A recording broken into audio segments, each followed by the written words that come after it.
Hi guys, welcome to Superflows. I'm Hrushi, and in this video I'll be showing you how to utilize and customize the sign in button of the Superflows React navigation bar. In the earlier videos we have seen how to get started with the React navigation bar, then how to customize the menu, how to customize the branding information, how to customize the search input. We will proceed forward from there.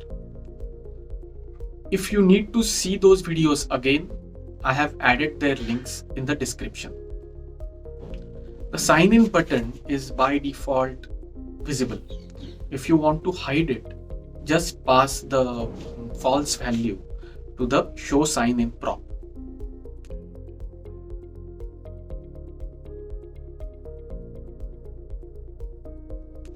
If you want to customize the caption of the sign in button, you can pass the appropriate string value to the signInCaption prop.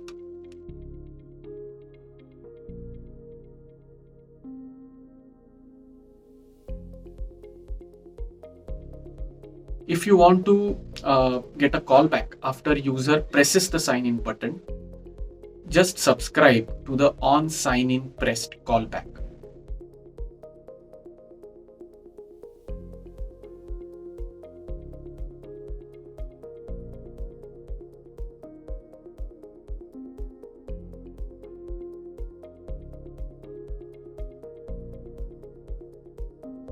If you want full control over the customization, inline CSS styles are supported.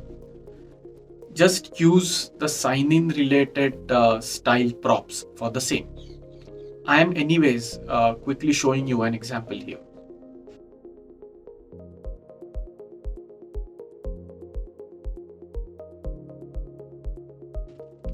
That's it then. In this video, I have shown you how to utilize and customize the sign in button in the Superflows React navigation bar. If you like this video, do not forget to hit the like button. Do subscribe to my channel to see more updates on rapid React development using Superflows. Thank you.